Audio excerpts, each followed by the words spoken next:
All right. Didn't really have time to do much of a recap, so I'll go right into the matchups. And there's absolutely nothing to talk about this matchup, but I want one of these competitors to take a listen. The Coffey versus Allen matchup. I mean, the victories have already been settled. Okay, we know Allen's going to win. For the first time, I think in Allen's illustrious, if you want to call it that, fantasy football career, this is the first time I've ever seen Yahoo finally be on his side and project the man at 146 points. Okay, sorry, Coffey. Coffey's done. He doesn't even listen to the podcast anymore. This is about Allen.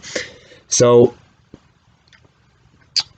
for the man who's always been so contrarian and doesn't like to be the projected favorite, he is easily probably the most highest projected points on his team that I think I've ever seen in an Allen Williams team.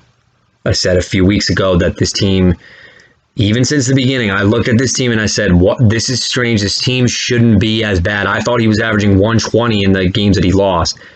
Come to find out, it was like 110, and I was like, okay, something's up here. Well, why is this not clicking? Then the calendar flipped to October, and this team is looking scary. This team, there's no excuses. This team is making the Super Bowl. The only thing is they have to punch their ticket into the playoffs. Allen, I don't care if you say this is a jinx. I firmly believe this is probably the greatest team I think you've ever had. That includes the Super Bowl team that you put together many moons ago, if you will. This is incredible because for the first time ever, you found out what you had to do. It's funny because it actually took a position in the draft where you didn't want to actually realize that. You took one starting running back and then everything else just kind of fell into place. The two rookies are heating up. You've got, for the first time ever, more than one or two starting running backs. Congratulations on this. And I know you're still going to inquire about Cooper Kupp, but dude, he is the number one wide receiver, number two skill position player in fantasy football. So you're going to have to break the bank, my man. But if you don't want it and you're fine with that team, hey, look, I don't blame you at all. Congratulations. If you don't make the playoffs, man, this is a shame. Because then the only thing you're gonna have to look back at is, September just seems to be your kryptonite. Well, congratulations on the beatdown. Congratulations for the first time ever in your career being put at 146. Well, that's insane. You and David, and honestly, when I look at it, I think those two teams, to me, have the best floor out of any of the top tier teams. I think a lot of these teams that are on the top tier, they have like maybe three players that can go off and everything else is kind of coin flips.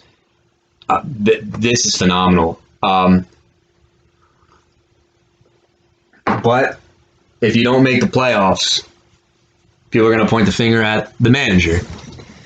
But I think you've done a really good job. If there's anything that I saw a move coming from your end that really honestly made me mad, Khalil Herbert, because I overspent and I didn't have any room, and I think me and you had either the same bid or I had a dollar amount more than you.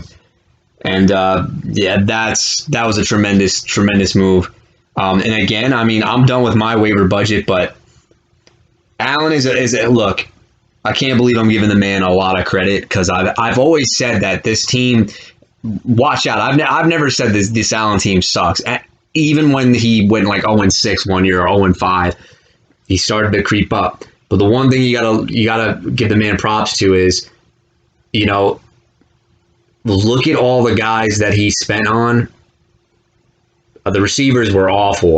My receivers I spent on too, but it's a prime example of you can learn from what I do, Allen does, and I guess Coffey in a way with Elijah Mitchell did the same thing. Try to guess the next big thing before it actually happens on Sunday, and then you're in a bidding war for like $100-something. Okay, Khalil Herbert was $9. Cordero Patterson was $5. Just based on speculation, they got some run in the backups and they say, maybe I'll take a jab at this guy. I don't understand why people aren't understanding this at all. Like, your budget is overrated. I mean, granted, you can't go through all of it, but like the people that are, they're sitting ducks if you're just waiting. Like, don't wait for anything in life, honestly, man. You know, take advantage of it. And honestly, dude, I've got nothing but a lot of respect for what you've honestly done. This is a really, really good team. And even man, Jamar Chase, I did like. I didn't think he was going to do this right out of the gate. The Kyle Pitts pick, I thought that was way too early because there's no way in hell, like, rookie tight ends never pan out. And I liked Pitts as prospect. He's compared to Darren Waller. But man, oh man, oh man. The thing, if I didn't like your team from the beginning, it was the whole Vikings crap. And that still bothers me. You got to get rid of Dalvin Cook. I think you can get a lot for him. People are always in the market for running backs, not really receivers, but I would definitely try to sell Dalvin Cook. Sure, you can keep him. I mean, that's fine, but I think actually, you know, it might not even matter because your floor is so good. But I would try to ship Dalvin Cook because you know how I feel about his health. Alan, congrats.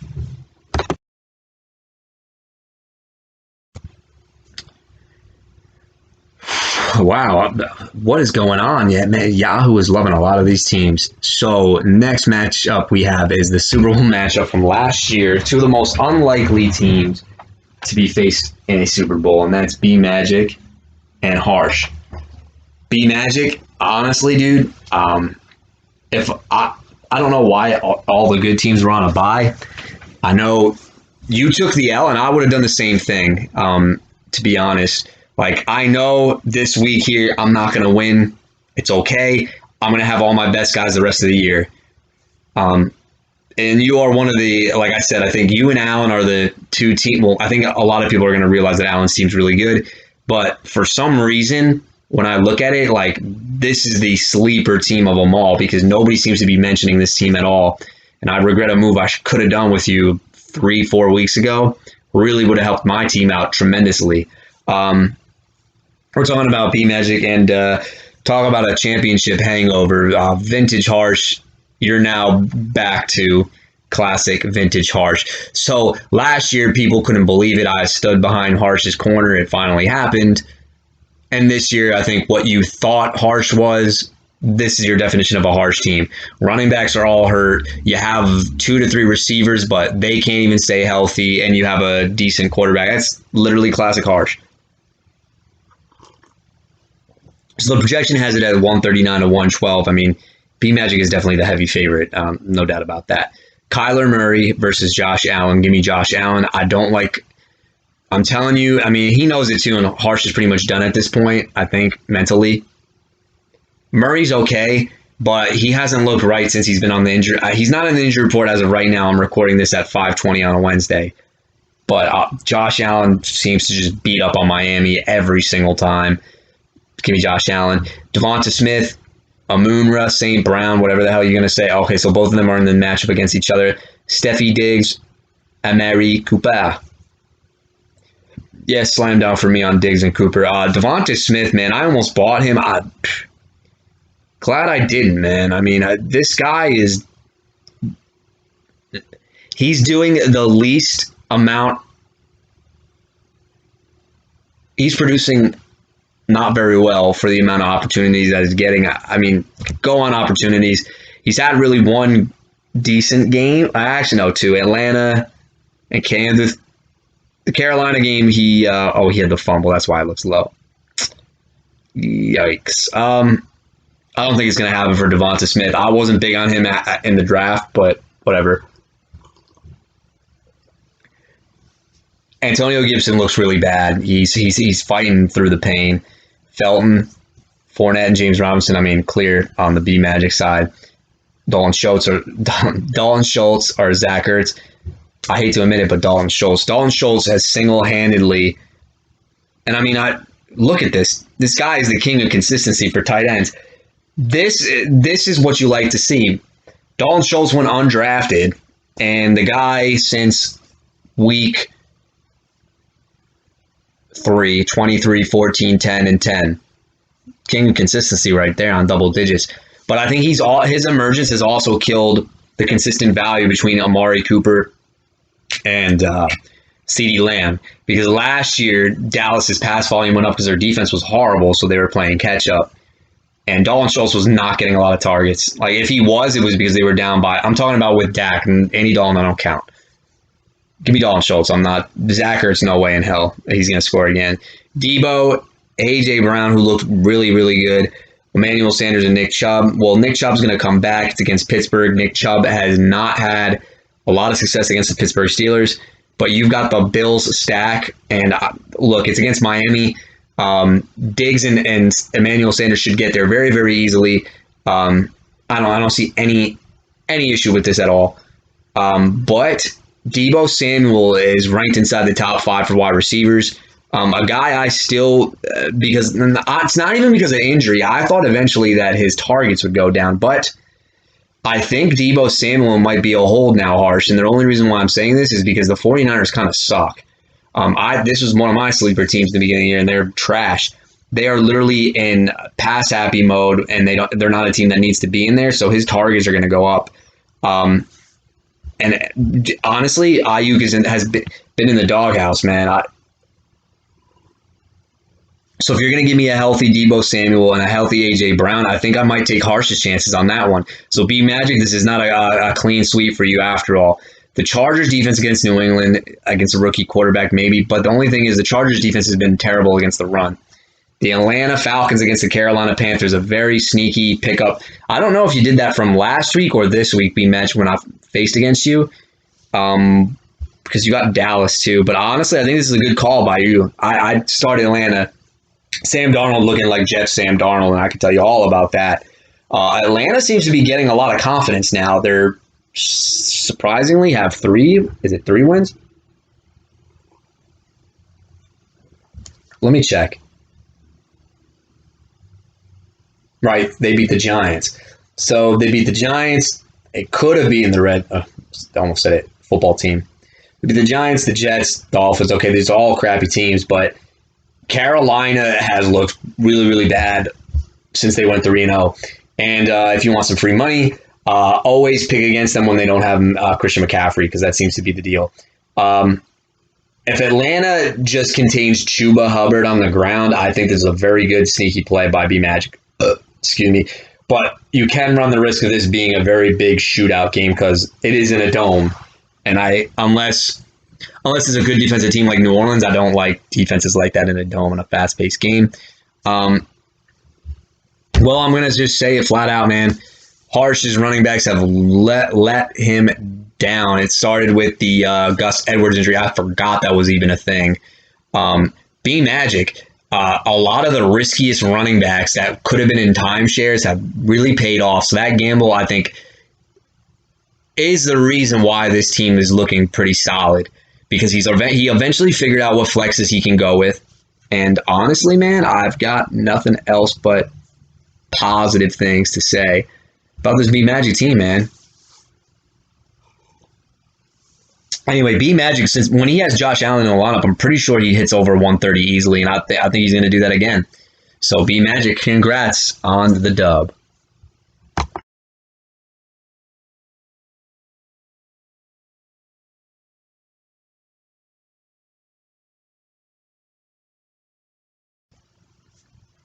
Okay, so people are coming off of bye weeks. Jony's is another team that's coming off of bye weeks. He's getting his whole roster back. It's very, very interesting because, as I was saying to this, we have 2 people who are in the 140 club for projections. And the Jony team has looked solid for the most part. I thought it would be boom or bust. It has not been. And I think the key ingredient why this team is not, when you look at the point total, this is not a knock. When you look at the point total of Jony's team, the defense is the reason why he is consistently hitting over 120 to the 130 range. And this is why people are going to say, oh, this is why you stream. The man spent $15 on Cincinnati D. I thought I would get them at 10. Well, who cares anyway? But, he has gotten, I remember when I played him, Indianapolis got 20 points. The defense, I feel like I have not looked at all of Jony's matchups in the past. You know what? Let me do that right now. Because that, to me, and his team is good, but it's picking up the slack for Tyler Lockett. So week 7, okay, he missed on week 7, so after I just talked him up. The Miami defense only got him 4. Week 6, 20 points. Oh, okay, Jony, not as good as I thought you were. Damn, New Orleans got 24 points? Yeah. Sorry about that. Regardless, I'm like talking out of my ass now. All right, so Tyler Lockett officially hits the bench. Yeah, he is a product of Russell Wilson. He's a great receiver, but let me just go back to the matchups. Tom Brady in the Dome, Aaron Rodgers in Arizona. Well, I don't really like Brady that much. Brady is 1-2 against New Orleans. I know the one time they beat them was in, for some reason, his worst games have been against this New Orleans Saints defense. And I can tell you why. Even though he did beat them in the playoffs, I think it was more so of the defense stepping up and Leonard Fournette having a day in the passing game. That was it, man. Once they beat New Orleans, man, they had everything going for them. So Brady versus Rodgers. I don't even like Rodgers that much either, especially without Devontae Adams. But I've seen Aaron Rodgers put up points without Devontae Adams. But you're also saying he's not going to have Devontae Adams. He's not going to have Allen Lazard. I know he's Aaron Rodgers. He probably is going to have to scramble. Aaron Jones is probably going to be their leading receiver in this game. I honestly don't have a lean. I got to go draw. Brady's been awesome this year, and there's nothing negative I'm going to say about him. But I do feel like both these quarterbacks will finish close to each other as far as points are. Mike Evans, Julio Jones, Robert Woods, Michael Pittman. Okay, so David Krier drafted a lot of really bad wide receivers, but the Michael Pittman pickup from week 1 has really helped him out, and that's nice to see. Robert Woods against Houston. Robert Woods is just, at this point, it's almost like you're starting a tight end because he's so hit or miss. I think what happened, it was awesome to see him in Seattle. Oh, actually, no, he got 12 points last week. Okay. He is just a guy at this point in this offense with Stafford, though. You're not going to get any big upside games. I think the Seattle thing was kind of a mirage because he whined, and they're like, all right, like to shut him up, please give him the ball. Michael Pittman is an absolute baller in a game against Tennessee where it should be a shootout. I like that a lot. Mike Evans and Julio Jones. Well, Julio Jones, I don't know why he even played last week. So, yeah, he's going to be on another decoy pitch count. This guy is just Jony, you need to get rid of this guy. Sorry. Unless their bye week comes up soon. Let me check that. Week 13. Yeah. Unless you can shell out for that long, I'd get rid of him immediately. Old age is creeping up to him. But here's the interesting fact. Mike Evans. For whatever reason, there is one guy that has Mike Evans' number in the NFL, and it's Marshawn Lattimore. I'm not a big Marshawn Lattimore fan. I think he's insanely overrated because he's a guy who at games looks like the best corner, and then in some games he looks garbage. But for whatever reason, he seems to have Mike Evans figured out. I don't know why. This is going to be a big Chris Godwin game, if anything, not a Mike Evans game. Mike Evans, if you remember, because of that matchup, Mike Evans was very quiet in the playoffs last year. I think my man, he's not my man. Marshawn Lattimore will lock him down. I'm not betting against it. Marshawn Lattimore, last time I checked, is very, very healthy as of right now. And that's why I don't like this combination. I'm taking the under on the 25-14, which is around 40. It's around 40 points. So I'm taking the under on that one. I'm actually going the David side of the receivers. Najee Harris and James Conner versus Darrell Henderson and Darrell Williams. Well, okay. Darrell Henderson busted last week because for whatever reason, the Lions took the lead. Darrell Williams, not good. But you get the New York Giants, who are not a good team. They're at home. Mahomes should be okay. Najee Harris, you're going to get your 15 to 18 every single week. That's just the type of player that he is.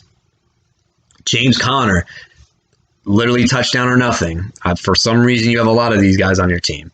It's against Green Bay. For whatever reason, James Conner seems to score every week, so I'll take it. I'm going to give the slight lean to Johnny because the Darrell Williams... No, it's a draw. No, it's a draw. I'm sorry. Darrell Williams is going to get volume. James Conner has to rely on a touchdown. I think Henderson goes off, and I think Harris will go off. So right now, we've got an interesting matchup. Right now, the advantage is leaning the Krier side. Here's where it loses out, though. Travis Kelce over Goddard any day of the week. Thank you. Damian Harris versus Damian Harris and Cole Beasley. Christian Kirk, Corey Davis. So Cole Beasley is officially back to startable range with Dawson Knox getting hurt. Andre seems to just lose everybody on his fantasy team. So I'm talking about Damian Harris. I got to be honest.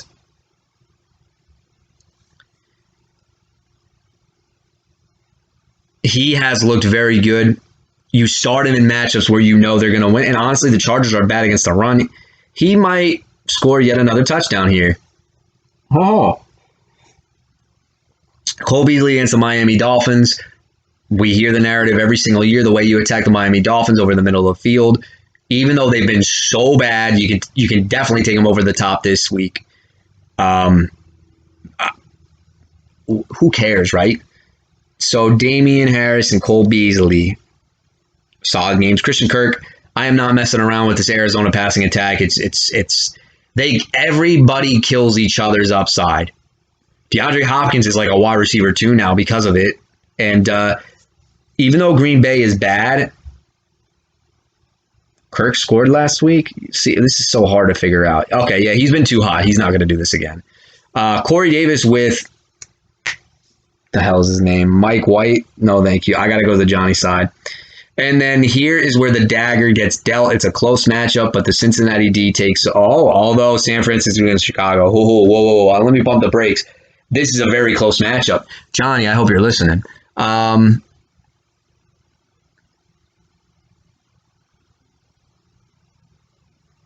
Wow. I think the Cincinnati Bengals defense against a rookie quarterback is the right move. I think it was definitely worth $15 because they actually might be a good defense in general.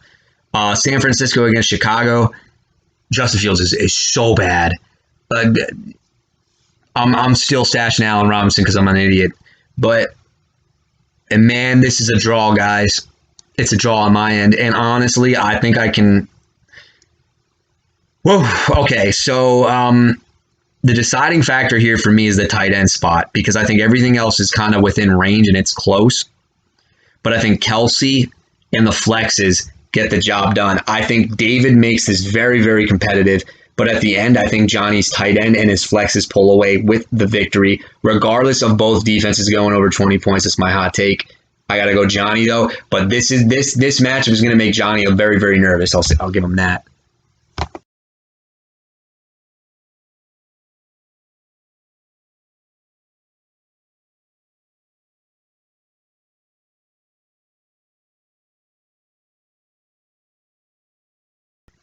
As I knew I missed a matchup, and this one was kind of thrown in there.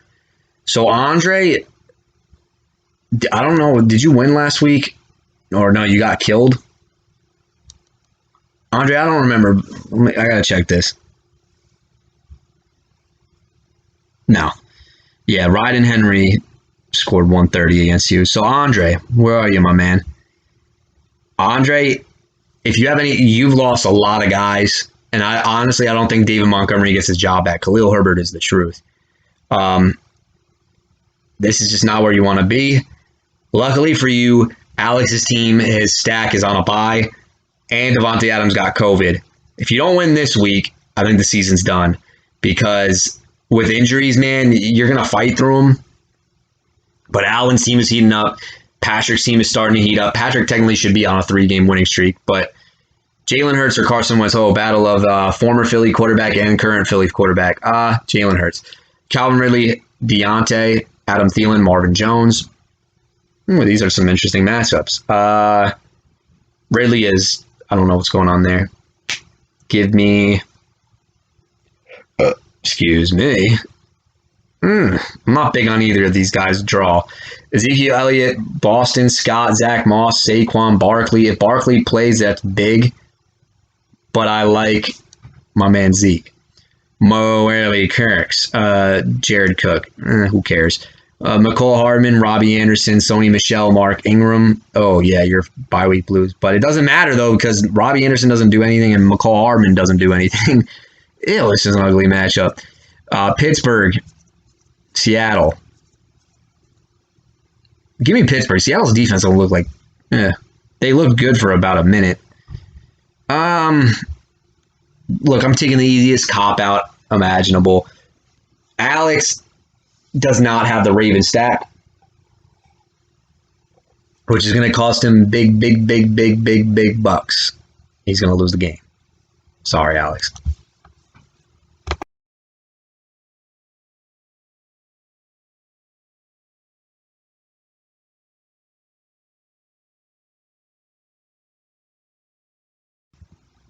Okay.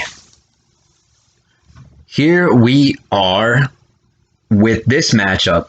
I think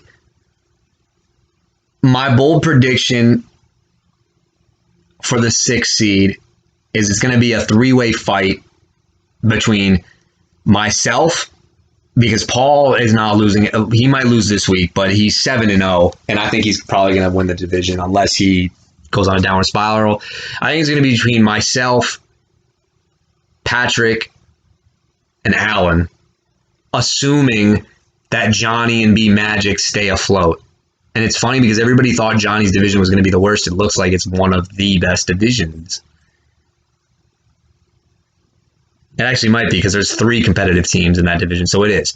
All right, Mr. Patrick, you get some guys back off of a bye, so congratulations. You're going to have them back. I don't have any excuses for this game. This is my starting roster, which, even though we're 6-1, we have a lot of work to do. So the projections are average. It's 119, 127. I was unable to get a defense that I wanted. Too bad. So sad.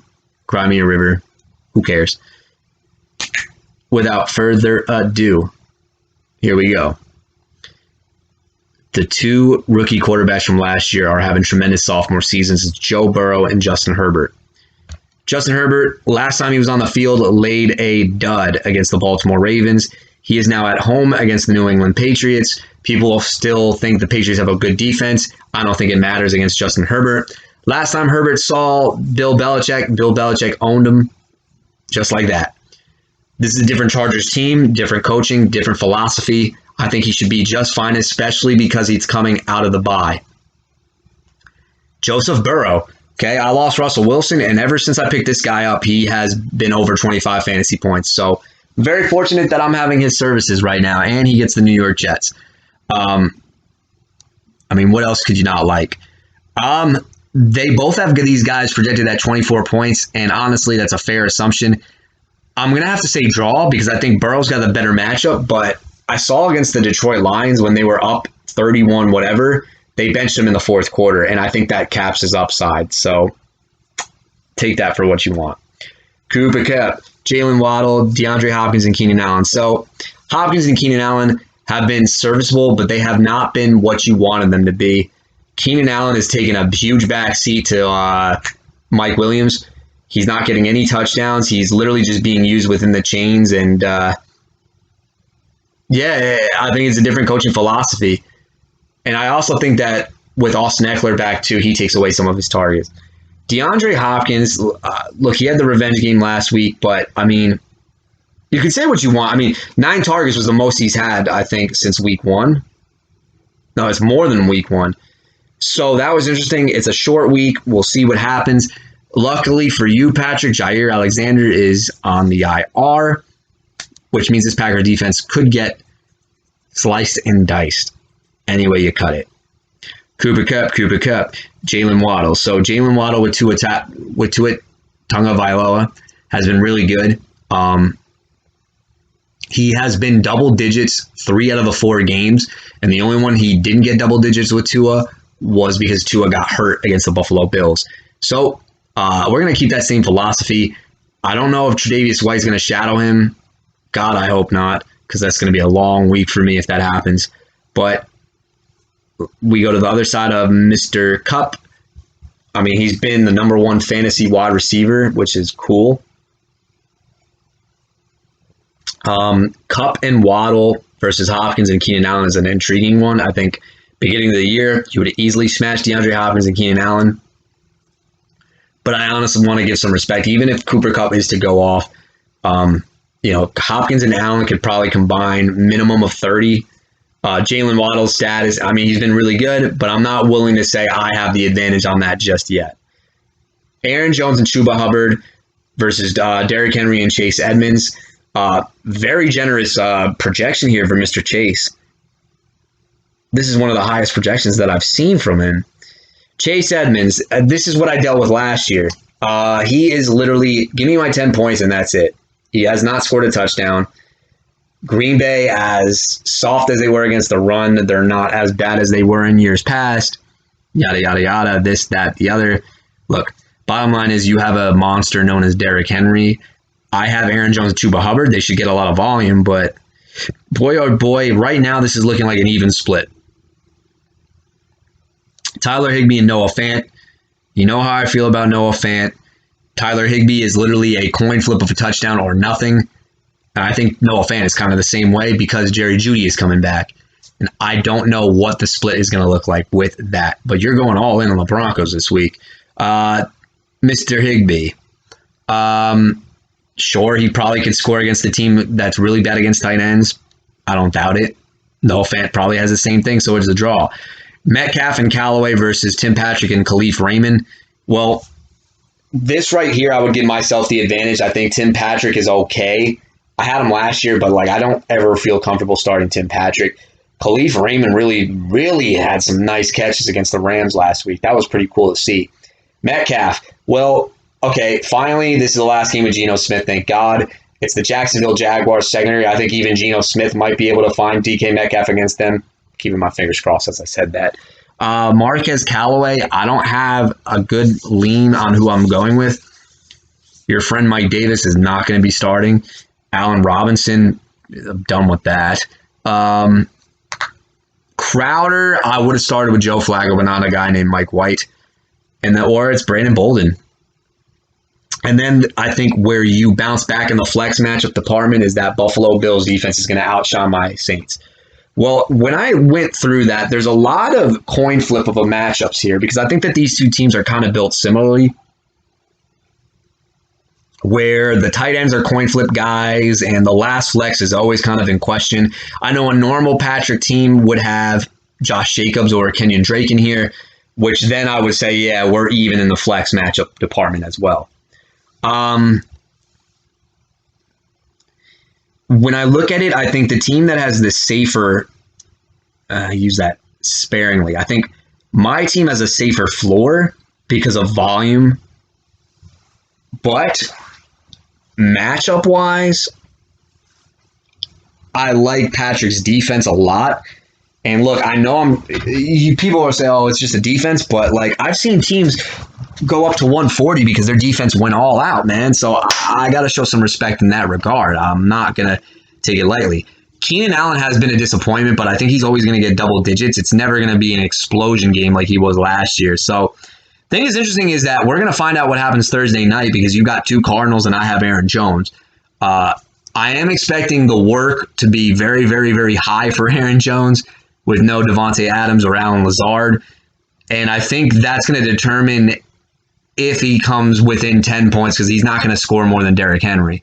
But that's going to determine what happens with Mr. Jones, keeping up with the Joneses, if you will. Chuba Hubbard and Edmonds will come very, very close unless the Carolina Panthers win the game. That I'm expecting Chuba Hubbard to have a good game if that was to occur.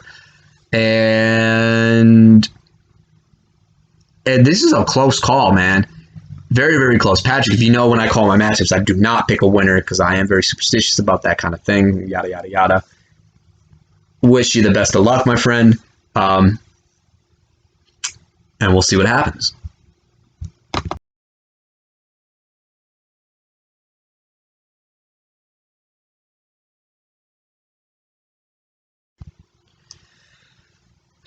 And believe it or not, we are on the last matchup. It is the matchup of the week. 7-0 versus a team that's consistently firing on all cylinders. And if you look at it, the 140 club for the first time. Are you kidding me, Yahoo? But it's deservable. When Yahoo projects you at 147, man, I remember those days when we used to have kickers. Man, if your team was in the 147 or a 140 club with kickers, man, Yahoo was like, I'm not even going to mess around. This is a really good fucking team. They have a great floor. They hit on all cylinders. Last time I was at 140, man, woo. Maybe the Coffey Super Bowl, maybe. I can't even remember that. That's an incredible achievement, man. That's when you see 140, man, like, you know your team's legit. And then Paul staring at 114. But that's because he's not putting everybody in. Okay. Paul, I'm just going to flat out say it. First team ever I know officially. We've never had 6-0. You're officially 7-0. Congratulations on breaking the record. The record ends here today. You're going to go to 7-1. I think you know that. You're going to 7-1. Patrick Mahomes versus Dak Prescott. Boom. What the hell's up with Mahomes?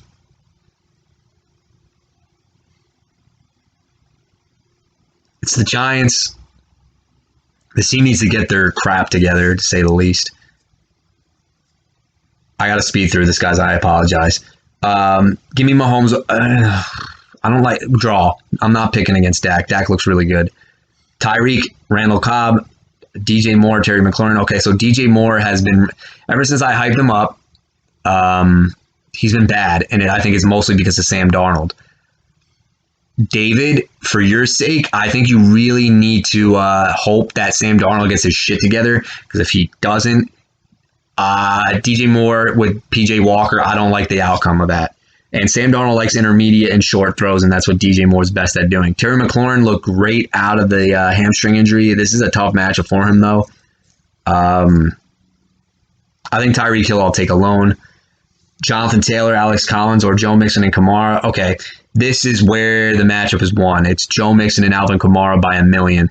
Kamara, I know, is not going to run against Tampa, but he'll probably get 10 catches and score a touchdown. Joe Mixon, everybody wants to probably talk about Joe Burrow, but I think Joe Mixon has a very good game against the New York Jets. TJ Hawkinson versus Mike Gesicki. Honestly, Paul, put him in. I'll take Mike Gesicki. Whoa. I've given Paul a lot of credit so far. Maybe this isn't an easy slam dunk. But then I look at the flex. Chase Claypool and J.D. McKissick, no thank you. Mike Williams and Cordell Patterson. Mike Williams against New England, so here's what we got. New England will try to take out Mike Williams, but I think he'll catch one over the top. Cordell Patterson, the cheat code of the century. I think it's official now. David, I don't know why you might want Mike Davis, but you need to get that. Oh, God, no. He is still a cheat code. Sorry, I thought he was off of return yards. Okay, whoa, okay. Yeah, this guy's floor is unstoppable. This is hilarious. Cordell Patterson is finally, like, paying back David. When David took him the hype here in the third round, he's finally making amends to it. It's like the guy who's like, hey, listen, man, I'm trying to make it for all the crappy shit I did in my life. I'm going to be a really good running back for you now. I think that's what it is. That's hilarious. Yeah, give me the flex for David. Tampa versus New Orleans. Rams against Houston. I'm going to take Rams against Houston, although it's Jameis Winston. But give me the Rams against Houston. Paul, I think you actually made this closer. I'm taking the over on your projections, Paul. I don't think it's 114. I think it's like 128. But David Sutton, you are the man who ends the streak. And I think you've got one team in your division that's going to be scary, but I think you'll win it eventually. Sorry to speed through this. I do apologize, but Paul, I think you know that this was coming. Paul, if you don't lose, okay, you need to tell me what you're doing because it's obviously working out for you.